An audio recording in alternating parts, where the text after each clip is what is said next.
All right, everybody. So I'm not gonna pull this up yet. I did get my hair cut. Yeah. So here's the fact that here's what I look like now. This is what I look like now with my haircut. I've been waiting for like a year to have it cut, and this is the ending factor. So I look really good. I won't I it was about time I get it done. Um, I don't know. I just felt like it was needed. I just had somebody call my phone like three times, and I hung up on them each time. And I'm like, what do you? If you're calling me that much, leave a voicemail. I'm not gonna pick up your calls because unfortunately, calling my phone numerous times for me to pick up to a number that's I don't even know. That's just kind of weird that anybody would even consider doing that because that's what people do with my number apparently. You know, that's just how weird. That's just how weird people are. Let me get the Bible though.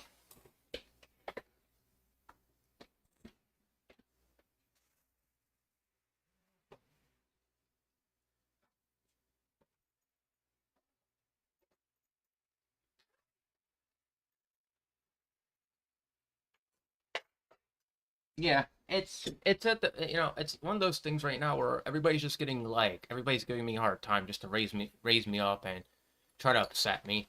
Now I know the routine of these people because unfortunately this is all they ever do is they try to get an outrage of somebody and make them say like really mean stuff to make me try to say mean stuff to mess this channel up and like do everything possible to get under my skin and I'm just I'm laughing at this point because it's just like this is what they do. They have no life besides trying to pester me.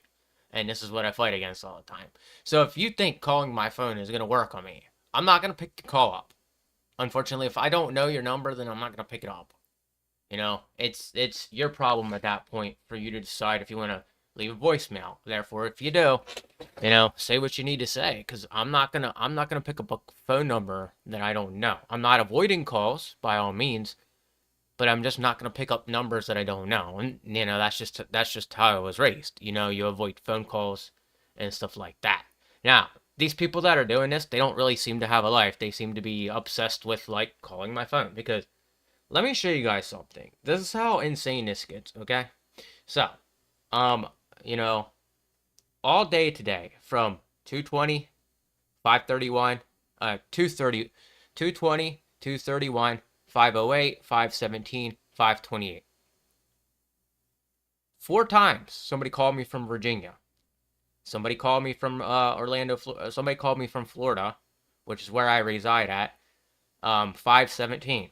Potential spam at 5:08. These are all numbers that I don't pick up, and I don't know why somebody would decide to call my, you know, phone four times and they don't leave a message. And that's the funny part about it is I'll probably never pick it up. I probably won't even call back to see who it is. Because if you're not willing to leave a message, then I have no reason to resort to talking to you, and that's on you. That's on you. But just try to understand. There's a reason I don't pick my phone up for people.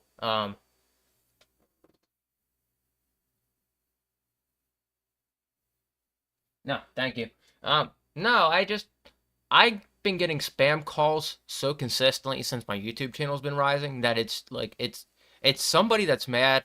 It's somebody that's looking for something out of me, like money or something like that, and they're trying to do it in a really, shady way. So that's when you avoid picking up any form of calls. I'm not really complaining about it. It's just this is a daily thing. Like even looking at through all of my calls, there's like, and the reason people call me is because they know that it's tax time. So what they're looking for is money out of people because they're broke as heck and can't afford things themselves. So the bias behind it is people are looking for a scam. People are trying to scam you, and that's why Casey don't answer anything like that because lead you that'll lead people to like taking money from you. Don't pick up those phone calls at all because that's what that is. Those are people trying to scam you to get money out of you because they don't know how to get a job. So their reliance is to call you during tax time to get money out of you and seeing if they'll forward you money. They do it every single year around this time. They're doing it like clockwork right now. You'll notice that like after April they'll stop and then they'll start up again next year around tax time again because this is the way it's been going. And of course somebody else got my number and somebody's being really shady that way too. and they think it's all fun and games, but like, I don't know what you're doing, and I don't know why you're getting a laugh out of it because it's not bothering anybody. The only thing you're doing is you're sitting on your end stressing out about stuff, trying to call people and trying to make yourself into an annoyance. I never do, but they also leave voicemails, and it's so annoying. I mean, some of them do, some of them do, some of them don't. The person that called me from Virginia, they left no voicemails at all. And there's people that actually legitimately take my number and call with like fake calls, fake call places. So just be careful picking up those calls. I try to keep my chats on my social media. I try to keep them on like apps and stuff like that. So I know who I'm talking to and stuff like that. So just be warned, like keep all your chats on apps so that way you can have a conversation with somebody, and make sure the app has two authentication factor, because people are shady like that. We live in an era where people utilize technology in a really, really bad way, and I witnessed that happen to somebody in my Discord where they were advertising the Discord I'm in, where they're sitting there advertising, a chat by because they got hacked. I didn't click it because I knew what it was, but somebody's out there like legitimately doing that and trying to like take over stuff, and it just becomes a mess. So, it's on now. You always know that the person doing it behind doing that is always like some super angry person that just can't get their way in life, so they feel like that's the best way to do it. And as for like the whole number system, I think it needs to change to something else here soon. Uh, all these numbers have been given out at least once.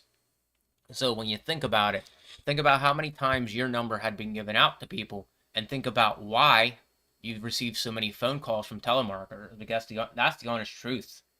And then we're reliant on technology so much these days that if we were to go back to an old phone, nobody would be doing this anymore.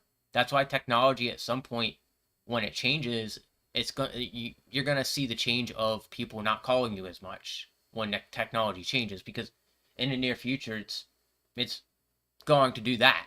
And these are by people who, one, they want money, or two, they're looking for information out of you for something, or three, they're just trying to place a blame on you because they're going to take your information and try to use it against you and run it into some system that they're going to try to make you look like some like bad guy. That's just the moral basis of it. People still identification all the time these days. So that's why you got to be safe with what you do. And you know, as for who that last call was from Virginia, I'm gonna go and search that and see what that's about, because it could be. I picked up a new laptop today, and that could be what it's about. They were calling me from the company, but hey, I'll go and figure out what's going on later. But I'll be streaming from that new laptop in the near future. But I'm keeping all my profiles on lockdown right now because this is just crazy, and this has been happening ever since my channel blew up actually.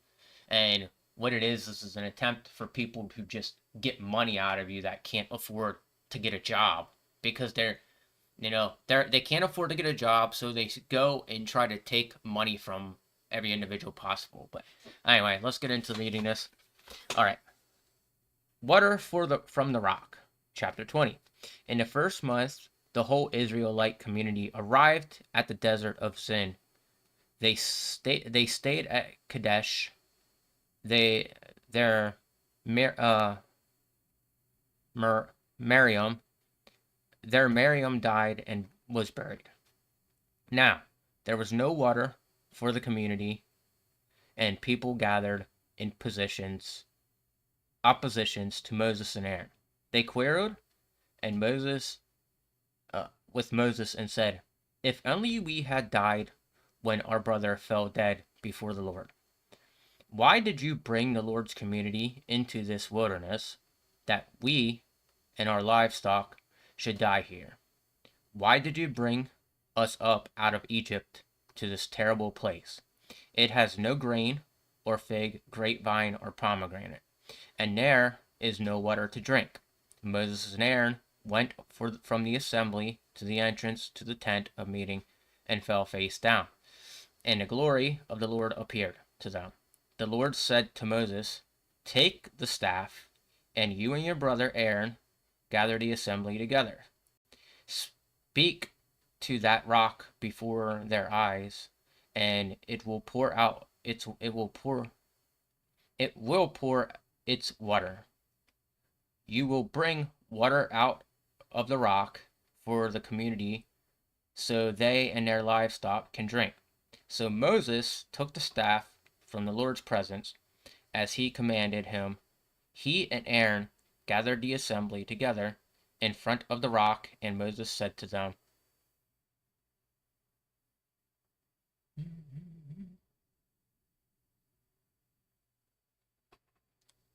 "Listen, you rebels, you must be we must bring you water out of this rock." Then Moses raised his arm and struck the rock twice with his staff. Water gushed out, and the community water gushed out, and the community and their livestock drank. But Moses said to Aaron, wait.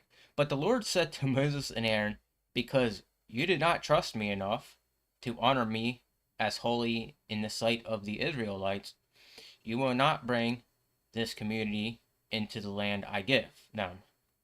These were the waters of Meribah, where the Israelites quarreled with the Lord, and where he was proved holy among them.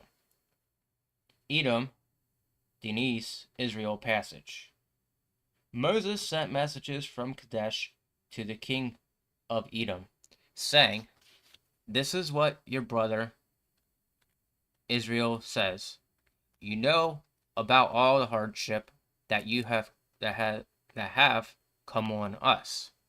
Our ancestors were down into Egypt, and we lived there many years. The Egyptians mistreated us and our ancestors, but when we cried out to the Lord, he heard our cry and sent an angel and brought us out of Egypt. Now we are here at Kadesh, a town, the edge of your territory.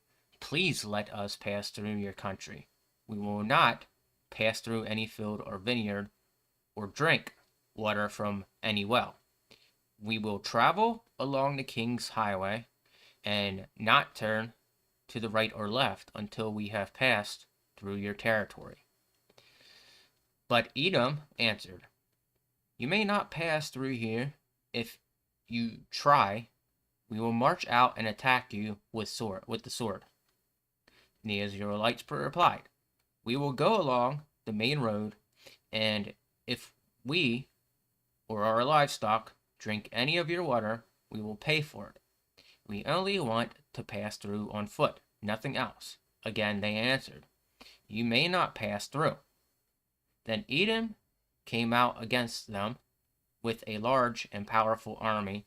Since Edom refused to let them go through their territory, Israel turned away from them. So there is a war going on between these two,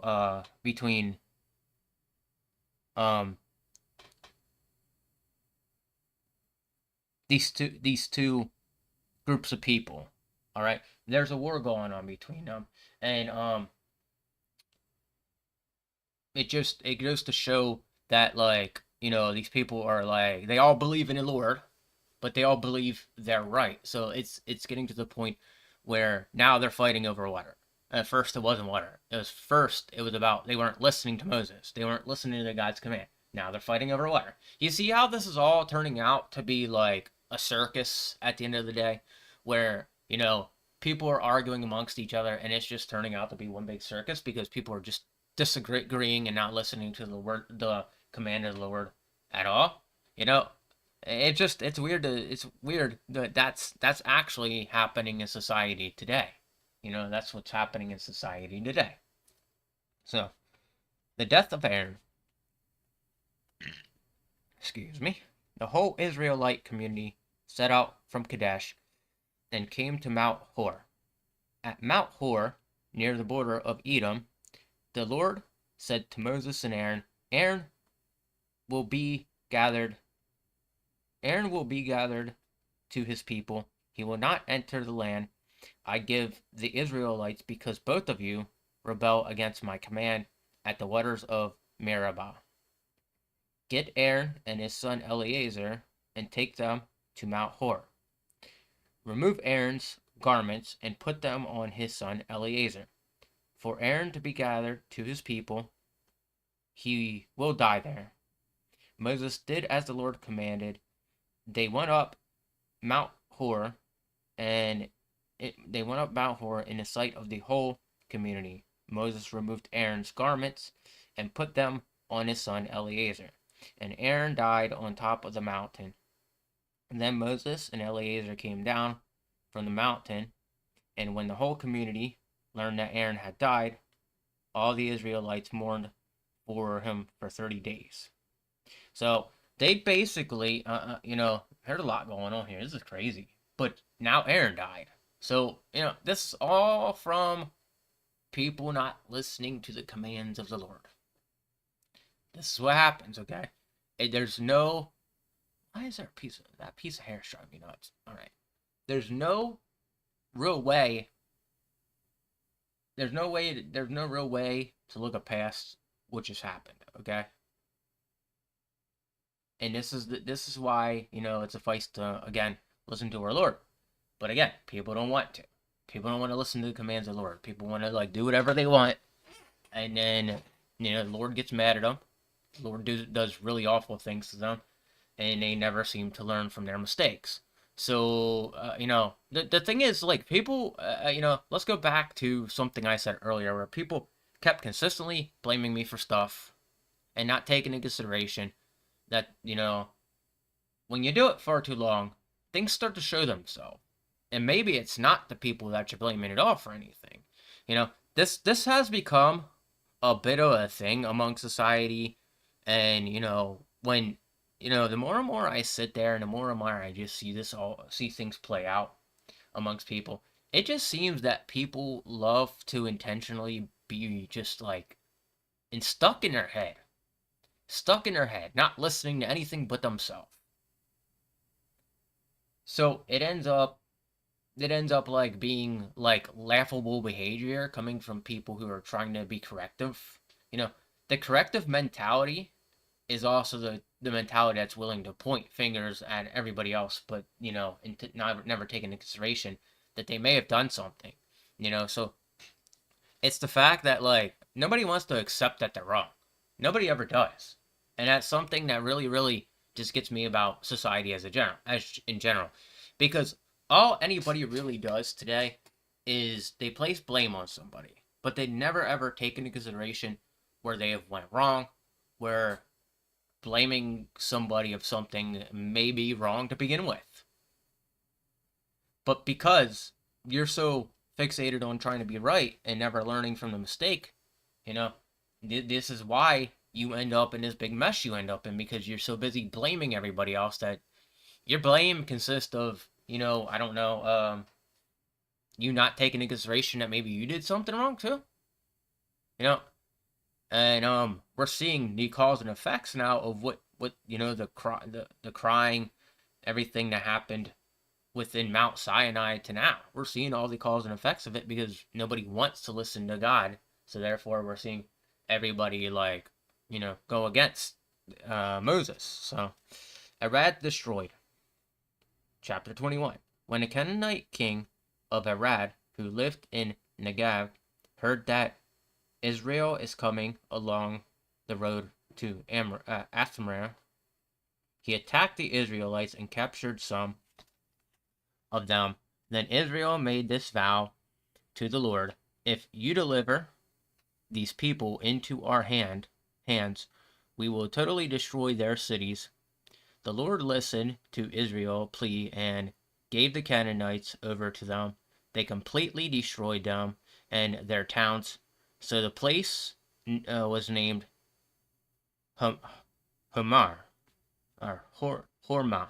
So the bronze snake. They traveled from Mount Hor along the route of the Red Sea to go around Edom. But the people grew impatient on the way. They spoke against God and against Moses, and said, "Why have you brought us up out of Egypt to die in the wilderness? There is no bread, there is no water, and we detest this miserable food. Then the Lord sent venomous snakes among them. They bit the people, and many Israelites died. The people came to Moses and said, "We sinned when we spoke against the Lord and against you. Pray that the Lord will take the snakes away from us." So Moses prayed for the people. The Lord said to Moses, "Make a snake and put it on a pole. Anyone who is bitten can look at it and live." So Moses made a bronze snake and put it up on a pole.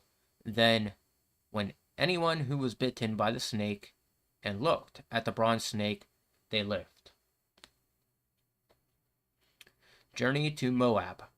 The Israelite moved on and camped at Oboth. Then they set out from Oboth and camped in Ai, Abram, in the wilderness that faces Moab towards the sunrise. From there, they moved on and camped in Zered Valley. They set out from there and camped alongside their Aran, which is in the wilderness, extending into Amorite territory. The Arnon is the border of Moab between Moab and the Amorites. This is why the Book of Wars of Lord says Zoab in Shupah and ravines in Arnon and the slope of the ravines that lead to the settlement of Ar and lie along the border of Moab.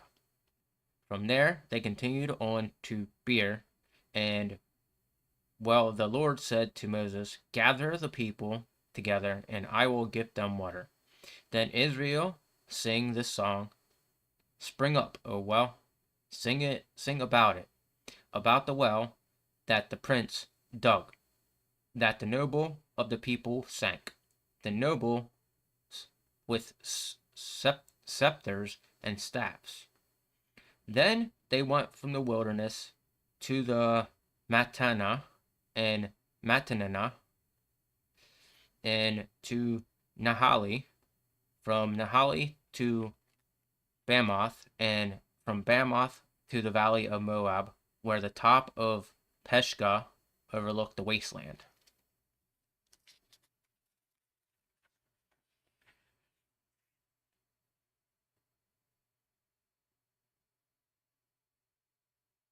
Yeah, Casey, that is very, very true. You stated the truth. People aren't willing to accept their flaws. Look, when I'm wrong about something, I try my best to admit to it. But you know what happens when I admit to it?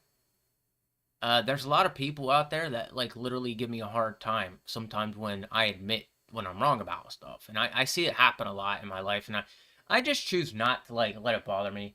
Because at the end of the day, people are always going to be people are always going to be hypocritical of you for how like you pretty much handle yourself, and that's the point of why people struggle and get so, people want to never accept that they're wrong about stuff. Like, I literally saw something the other day on the internet where this lady, she was talking, okay, and this lady was like, "I make music, but I'm not a musician." All right. And the girl was pointing out that, well, this is exactly what you just said. You just said you make music, so therefore you're a musician. She's like, "No, I make music, but I'm not a musician. I'm more of a scientist." How are you a scientist creating music? Like, what does that even mean? How can you not sit there and just take criticism and learn to correct yourself because of it? And that's where we are today, where too many people want to be right about everything and not accept a form of criticism. I took criticism forever. Like, and I don't let it bother me anymore because people just, they want to criticize you no matter what. So when you do accept criticism of any sorts, you tend to fall into the state of like you don't know what criticism it is from people anymore. And it's like when it gets to a point where everybody's consistently correcting you, that's not criticism anymore. That's them just being corrective because they feel like they're superior to you. Or like, no, no, that's not what it is. It's them correcting you consistently because they feel challenged by you. And what I mean by challenge is they can't just accept the fact that they might be wrong about stuff. I was stuck calling somebody out the other day on something because they just, for months on end, I was dealing with them like criticizing me, ostracizing me, calling me downright nasty names. At the end of the day, I was never mean and hateful to them. But they've had incidents where they had stuff happen because they're so hypocritically mean. And so now I have them on block because they just didn't seem to understand that they were being downright hypocrite and won't accept it. So, when people don't accept that they're hypocrites, I see a lot of people take the side of those people most of the time. And when I have to take care of it myself and like block you or something because of it, it does get a bit, it gets a bit difficult for them to understand until you have them in a spot where they have to sit there and contemplate why they did something wrong, and more or less, are they actually going to care? If they don't care, then you'll find out later on when you choose to unblock them from something. But they are in a block state right now because they wouldn't stop being, they wouldn't understand anything I was saying to them. They would argue with me. That's all they would do is argue with me, and it's like, okay, you're gonna sit there and continue to argue with me. I'm gonna put you in block because you just are not listening to anything that anybody has to say to you. Well, listening to anything I have to say to you because you're downright nasty and rude and you have a really, really bad attitude about you. And I still don't, till this day, I don't understand it. But they also got blocked for other stuff because there's something that happened that I really, really, I'm not going to talk about here. But it was more or less, I caught on to it and I don't, I still communicate with one of them, but it's like, at this point, I'm just like, I'm not gonna get too deep into this conversation anymore because I don't know what's what anymore. Everybody's consistently lying to me, so the only way to find anything out is like to keep people at bay. That's the best thing to do. If you keep people at bay, they will more than likely, you know, they will more than likely eventually start showing you that they're, that you I don't know, it's really hard to explain, but when you keep people at bay, it's really best to like you start to see how they actually are, not from afar, but if you continue to talk to them and you put them at bay, you learn a lot about how the person actually is, and it sometimes they're not as mean as what they actually are. Sometimes they're meaner than they actually are. If you have a person consistently going after like things you do and stuff like that, it's best to like take a step back from them and learn to put them on block. Let them try to contemplate why it is you put them on block, because some people won't understand it until you put them on block, and then they'll never ever, even after that, they won't learn. They'll continue to do the same exact stuff. Like this person was like literally taking snapshots of everything I said to them, and it got to the point where like, okay, you're absolutely crazy at this point. So I don't even talk to him right now, because if you're gonna put me on, if you're gonna snapshot everything I say to you, there's no reason for me to talk to you. You know? Alright. The feet of Shonen and Go. Og. Israel sent messengers to say, Shonen, king of the Amorites, let us pass through your country. We will not turn aside into any field or vineyard or drink water from any well. We will travel along the king's highway until we have passed through your territory. But Shion would not let Israel pass through his territory, and he mustered his entire army and marched out into the wilderness against Israel. When he reached Jahaz, he fought with Israel. Israel, however, put him to the sword and took over his land from the Arnon to the Jacob, but only as far as the Amorites, because their border was fortified.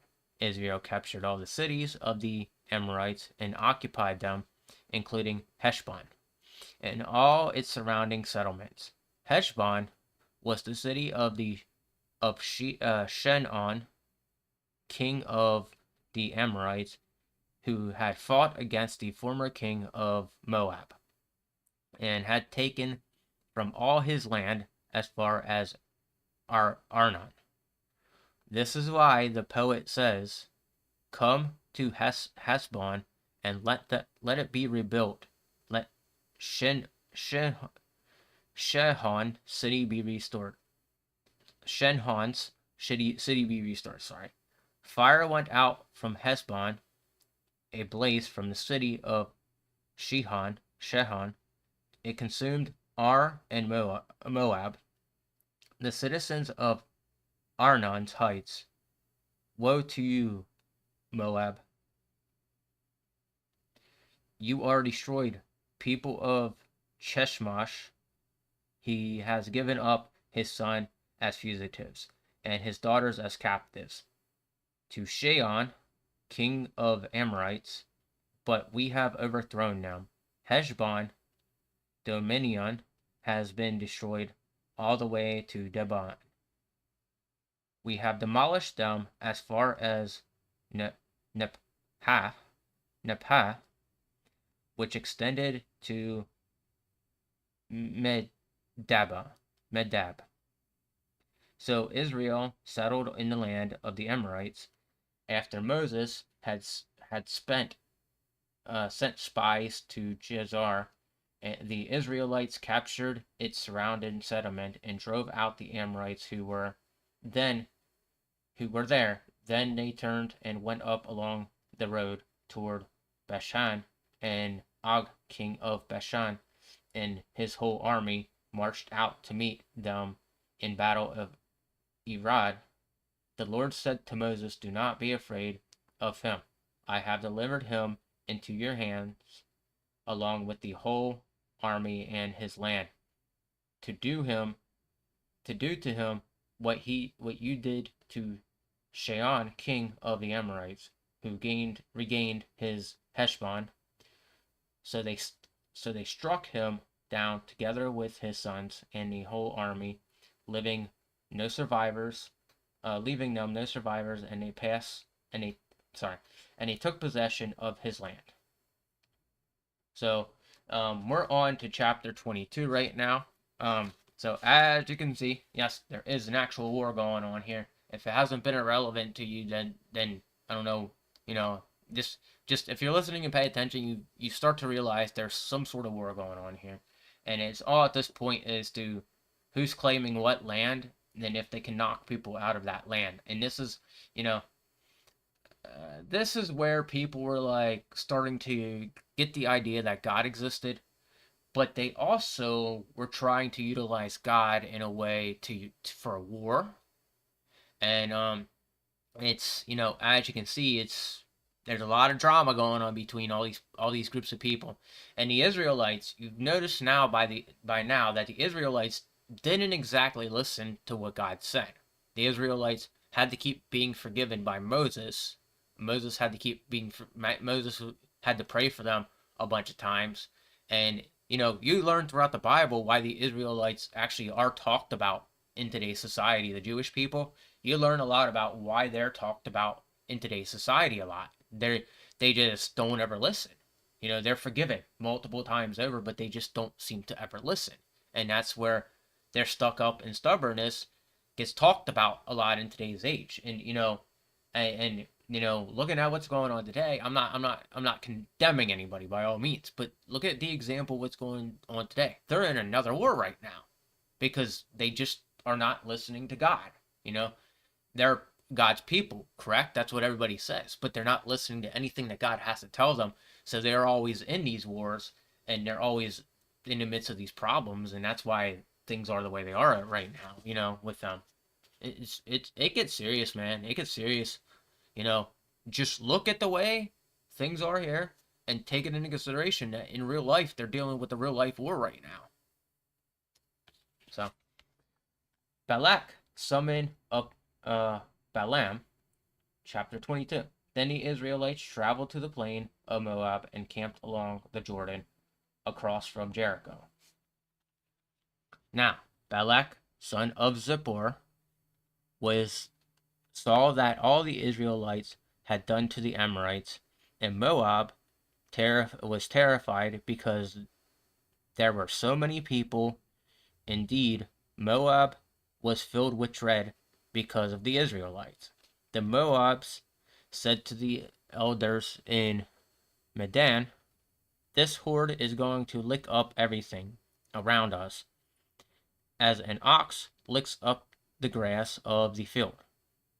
So Balak, son of Zippor, who was king of the Moab at the time, sent messengers to summon Balaam, son of Beor, who was at Pethor, near the Euphrates River, in the native land. Balak said, "A people has come out of Egypt. They covered the face of the land and have settled next to me. Now, come and put a curse on these people because they are too powerful for me. Perhaps then I will be able to defeat them and drive them out of the land. For I know that whoever you bless is blessed, and whoever you curse is cursed." So yeah, that's a statement that like I go by. If you bless somebody, you're gonna get blessed back.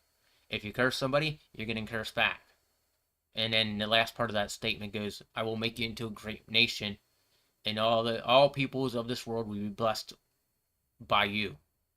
So the elders of Moab and Medan left, taking with them the fee for divination. When they came to Balaam, they told him what Balak had said. Spend the night here," Balaam said to them, "and I will report back to you with the answer the Lord gives me." So Moabite officials stayed with him. God came to Balaam and asked, "Who are these men with you?" Balaam said to God, "Balak, son of Zippor and king of Moab, sent me this message. A people that has come out of Egypt covers the face of the land now, and put a curse on them for me. Perhaps I will be able to fight them and drive them away." But God said to Balaam, "Do not go with them. You must not put a curse on those people, because they are blessed." The next morning Balaam got up and said to Balak's officials, "Go back to your own country, for the Lord has refused to let me go with you." So Moab's officials returned to Balak and said, "Balaam refused to come with us." Balak sent other officials, more numerous, more distinguishable than the first. They came to Balaam and said, "This is what Balak, son of Zippor, says. Do not keep anything from coming to me, because I will reward you handsomely and do whatever you say. Come and put a curse on these people for me." But Balaam answered, "Even if Balak gave me all the silver and gold of his palace, I could not do anything great or small to go beyond the command of the Lord my God. Now, spend the night here so I can find out what else the Lord will tell me." The night God came to Balaam and said, "Since these men have come to summon you, go with them, but do only what I tell you."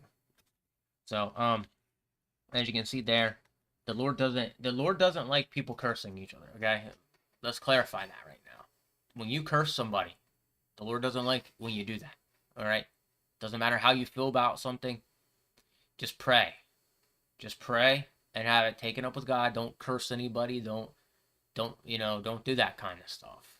People have cursed me numerous times in my life, and most of the time they have like this really bizarre outcome of after they cursed me, and it's just stuff that needs to be remembered, that maybe it's best you start praying and being cautious of what you say to people.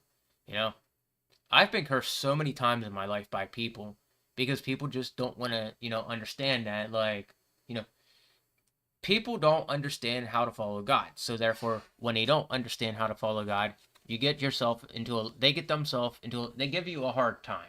All right, they think you're like sinister. They think you're really really bad. They think, they think because I wear black clothing, they think I'm like, doing, I'm not worshiping God and I'm not walking with Jesus Christ. But to be honest, when you look at society and the way it is, people are not following God and Jesus Christ. Those are the people that are actually, you know, doing paganism worship. Paganism worship is, by far the most lowest of low things you could do to God. That's not something I want to be doing, okay? Balaam's donkey.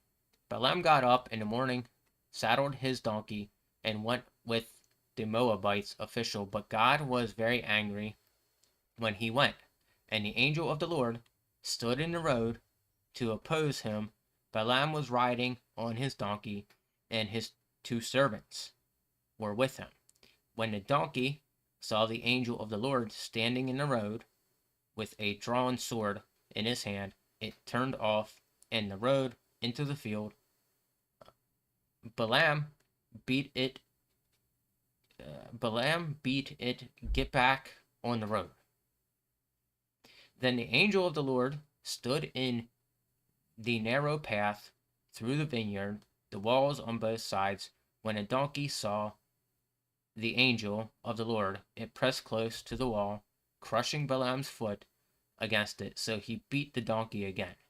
Then the angel of the Lord moved ahead and stood in a narrow path where there was no room to turn, either to the right or to the left. When a donkey saw the angel of the Lord, it lay down under Balaam, and he was angry and beat it with his staff. Then the Lord opened the donkey's mouth, and it said to Balaam, "What have you done? What have I done to you to make you beat me these 3 times?" Balaam answered the donkey, "You have made a fool of me. If only I had a sword in my hand, I would kill you right now." The donkey said to Balaam, "I am not your own donkey, which you have always ridden to this day. I have been in the habit of doing this to you." "No," he said. Then the Lord opened Balaam's eyes, and he saw the angel of the Lord standing in the road with his sword drawn.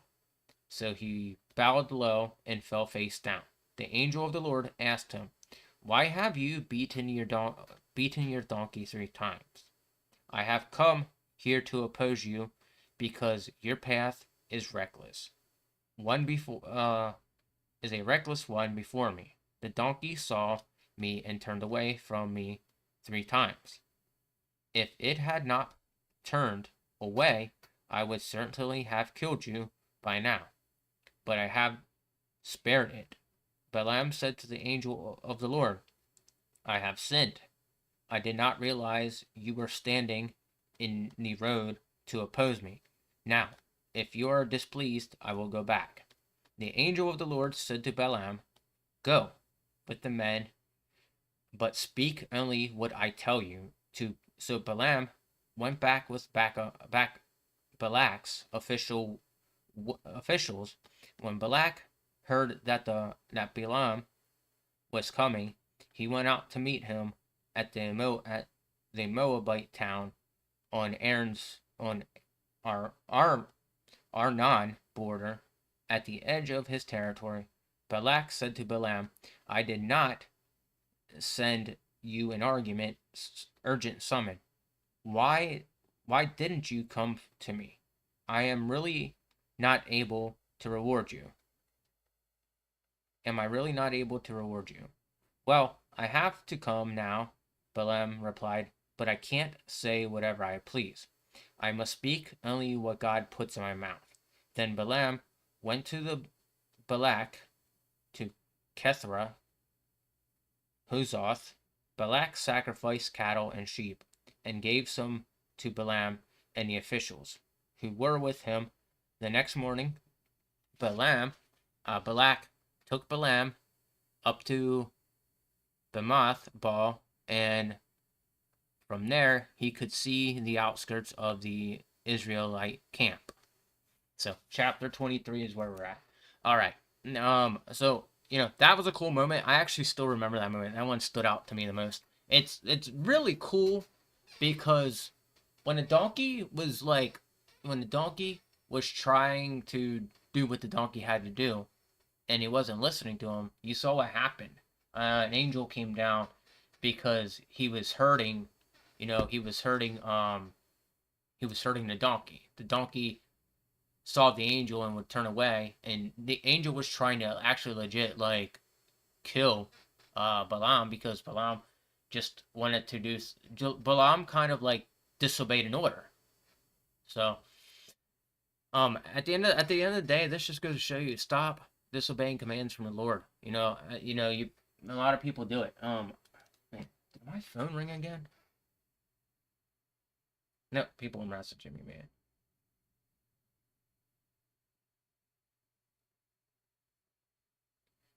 What's going on here? Why is everybody messaging me right now?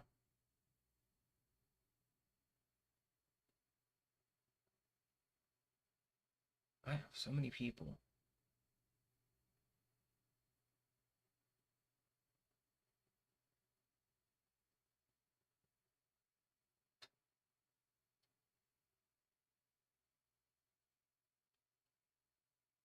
I'm so confused right now. It's this notification.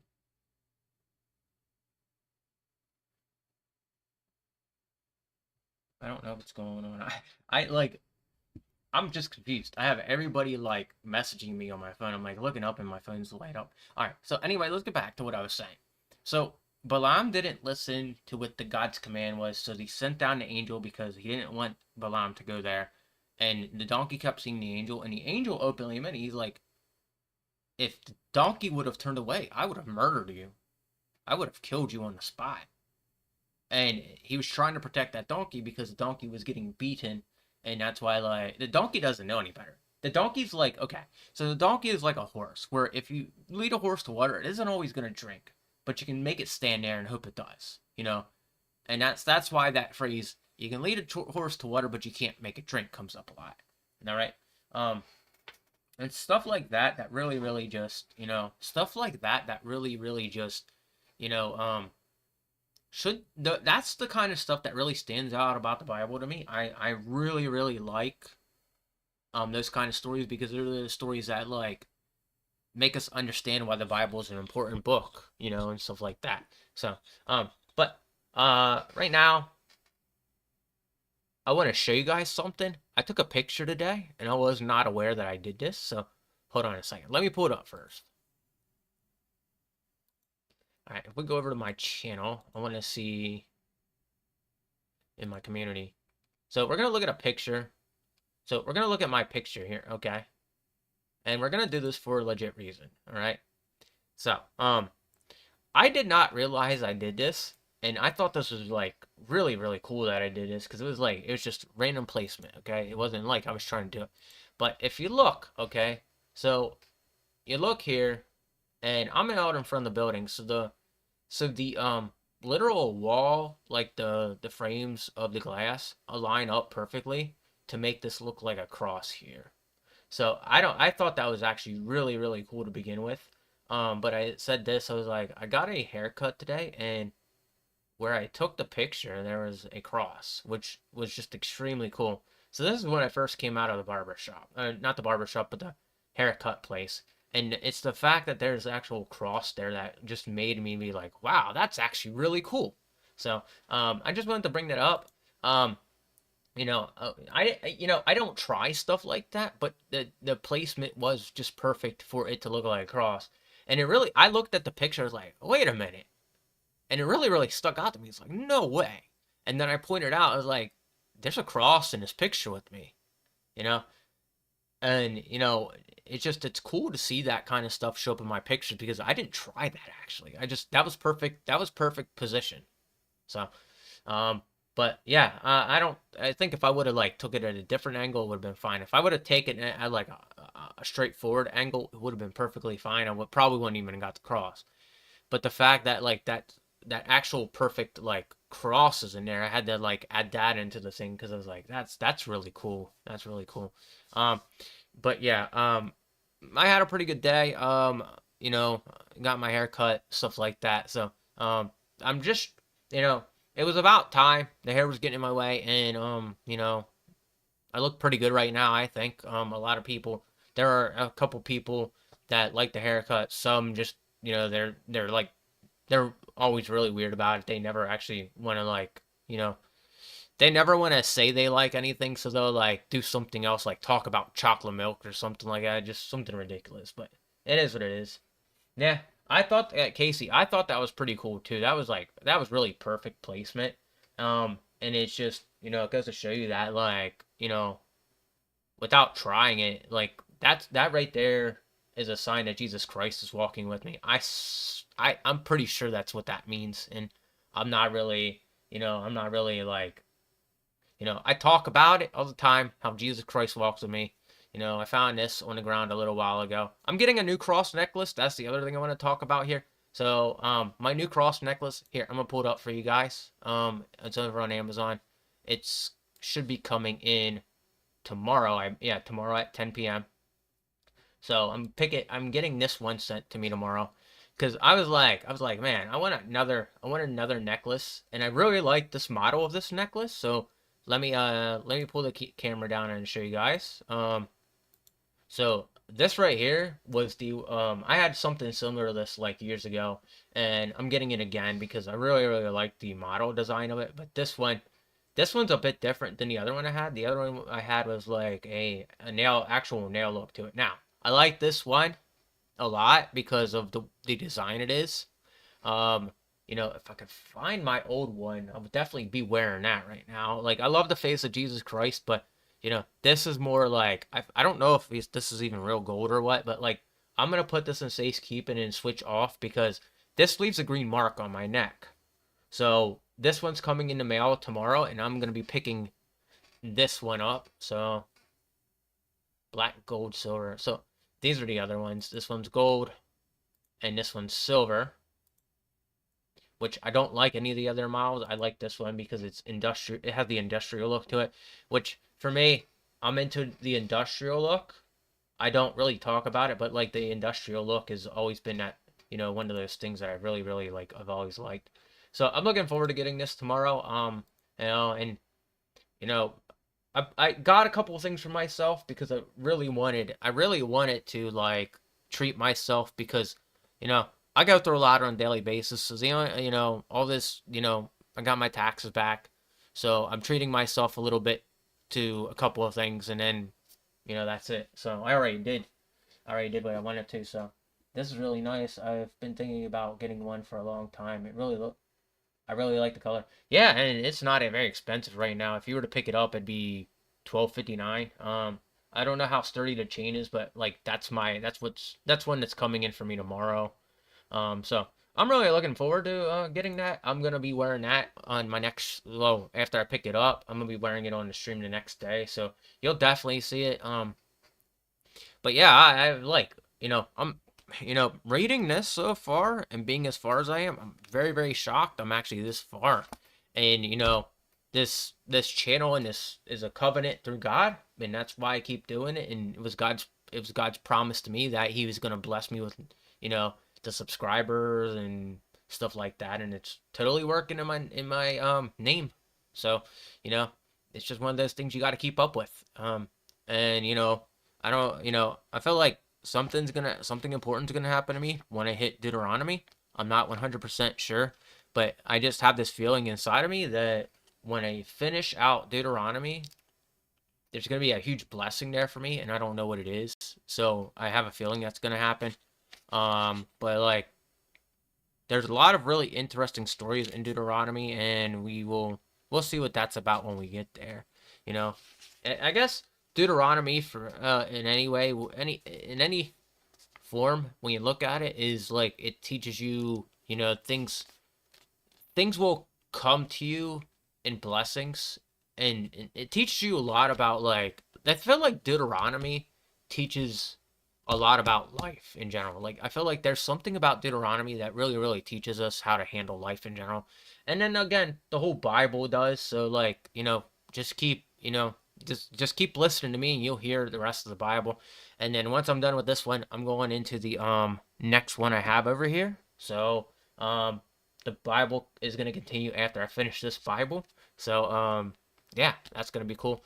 Um but I'll be saying a prayer here really soon too. So in the next few minutes I'll be doing that. But yeah, today's reading was pretty cool. I liked the ending to that last chapter we read because that just was very, very cool. You know, just to see that like that punishment was so bad towards the donkey that the angel showed up because they wanted to prevent him from going on, because what he would have done if he would have gone on is that like he would have cursed people, and the guy was trying to bribe him with money. So that's an example of what a lot of people deal with in real life. They deal with this thing where they go and they'll go and they'll take, like, let's say people bribe you with money to do like awful things, okay? Really awful things, okay? That's what the moral of the story is, not to accept money for doing awful things. You know, a lot of people do that, and a lot of people don't want to try to learn from it. I've been in experiences where people bribed me with money, and I kept turning down the money, and they were just like really, really upsetting me, and it really, they really don't understand the meaning of life and what the meaning of life actually is. Like, the people bribing me with money, it was work, okay? It was literal work. And the work was trying to get me to come in because the one guy didn't work. I was like, I don't really want to come in right now. They were like, well, I'll give you this amount of money. And I was like, I really don't want to come in right now. I already told you this. And they were just like forcing it on me. It's like, man, dude, you don't get when people want the time off to, you know, do something. And that's why, like, another reason why I didn't like that job, because it was just about forcing me to go in and work when I didn't want to. So that's why when I left that place, they want to look at me, they want to go find me at my new job, and they want to go find me at my other new job. And what the problem is those people expect too much from me, and that's why they keep an eye on me, making sure I'm going to work and stuff like that. It's like, you're not my dad. You are a business, a small business, and you feel like you have control over people. That's bad. That's bad business right there. The Better Business Bureau, you guys will get sued. And now be lucky that I can guarantee you there's multiple sue cases going towards that job because they just don't want to listen. And the more and more you try to bribe people to come in with money and stuff like that, guess what? People understand. People have a life, okay? You do not need to keep track of people's life, whether you're a landlord, you're a boss, or anything. You do not need to keep track of people's lives. And I don't know why is this number keep calling me? Like, this is the same number that keeps calling me every 5 minutes now. This is the same exact number. I don't know who this is. Please stop calling me. I don't know who keeps calling me from it. But yeah, it's like jobs aren't entitled. Look, I just hung up on them. They're calling back again. Now watch. I'm gonna leave this in my hand. A few seconds. I don't know why they keep calling me. Yeah, now they're not calling me because I proved no. Stop calling my phone.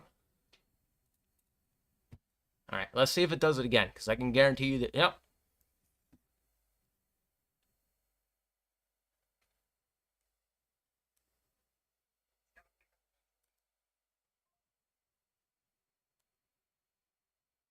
Yep, they're like, he's gonna pick up eventually.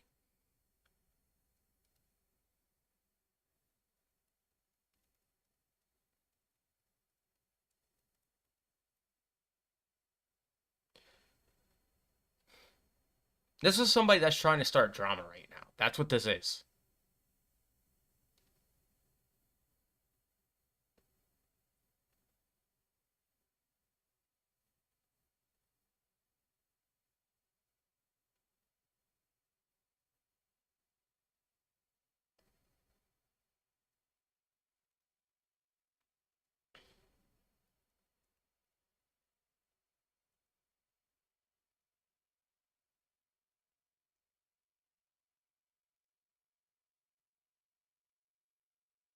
So I don't know what the deal is with that, but that consistent calling does get on, like, does, like,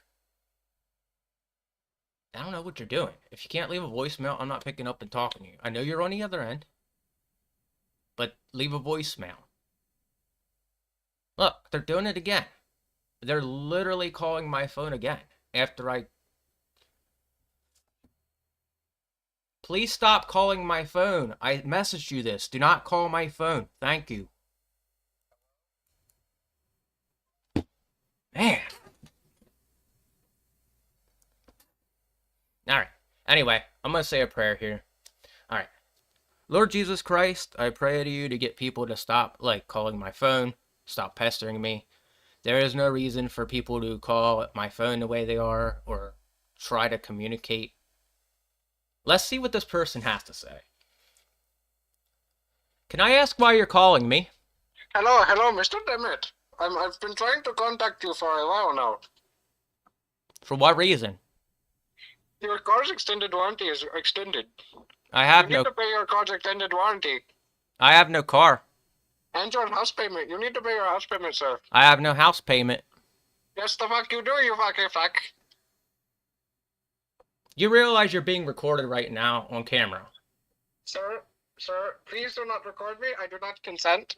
Yeah, well, you're being recorded because you've been calling me so consistently. Sir, I've been trying to talk. All right. So, let me get back to this prayer. Casey, don't do that. Don't call me, man. It's unpolite. Don't call me. You'll be blocked if you call me again. All right? I'm just saying, don't do that, dude. It's not cool.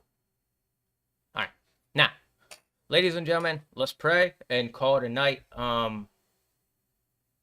Anyway, Lord Jesus Christ, I am praying to you right now to get people to understand they need to stop pressuring themselves onto me, stop trying to make me react, Lord. I pray to you right now to bless me for the fact that they've been at me so much and have been trying to bother me and trying to ruin everything I have been doing here. And Lord, if they need some sort of, like, if they need something to be taught to them, by all means, do so. They have been abusing and harassing me nonstop, and it is recorded right now. So I hope this recording gets looked at, and they are they are supposed to stop. In Jesus' name, amen. So I'm gonna say a prayer for myself, and that'll be it for the night. So, if anybody out there needs prayer, by all means, please do so ask, and I will pray for you. But yeah, I don't know who's been doing that, but that just needs to stop. Casey, if you do it again, I'm blocking you, I promise. This isn't funny. This is supposed to be a spot where the Bible is read, and you guys keep trying to come in here and harass me. So, alright. Alright. Lord Jesus Christ, I pray to give me strength to get past all these people harassing me and trying to do me wrong, Lord. I have been dealing with them far too much, and they need to learn to respect people. Lord, I don't know why they have been harassing me like this, and Lord, just give me the strength. Give people the strength to get an understanding across that they cannot harass people to this level. I don't know why, I don't know what their deal is or why they're doing it. But Lord, if you could prevent them from harassing people and thinking they're funny, by all means, Lord, if they try to curse me, send me a blessing. And send anybody a blessing who's dealing with this also. Put a wall of protection around me. In Jesus' name, amen. So.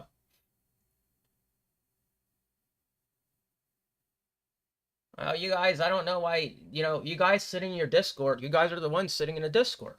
You guys are literally the ones sitting in a Discord, and you got my number, and you come in here on my stream to harass me. Ladies and gentlemen, the people on my YouTube channel right now, here, anybody who's watching this, these are people that are harassing me right now, okay? Let's record my screen, all right? I'm not trying to be mean here, but this has just been inconsiderate of them, all right? The fact that anybody, yes, you do, Pistolkin, I just added you, all right? I just added you, all right? So, all right. let's look at the screen here. These are people who are, these are the people that are doing this, okay?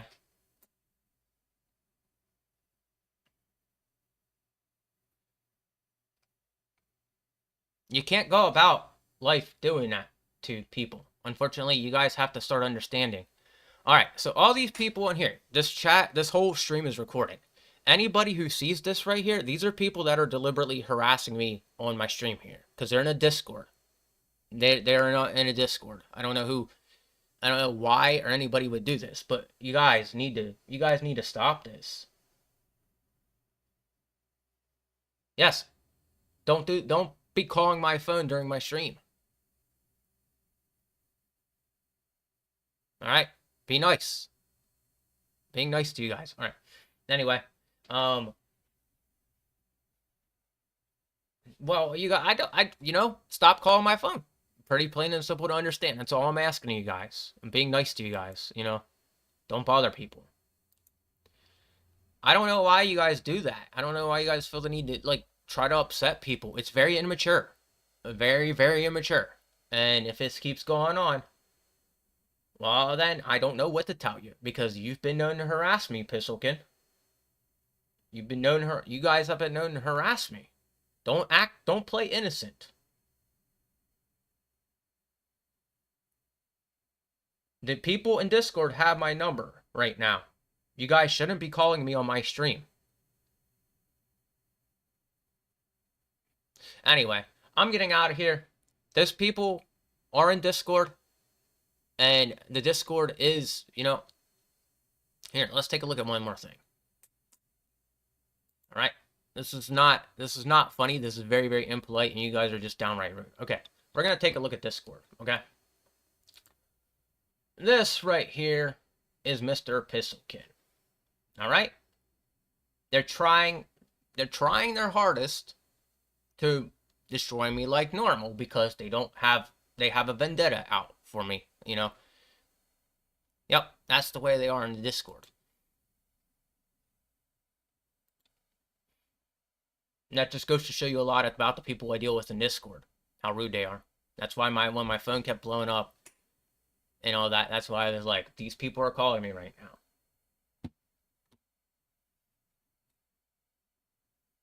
All right, I'm being polite as possible, but please, by all means, respect me. Stop disrespecting me.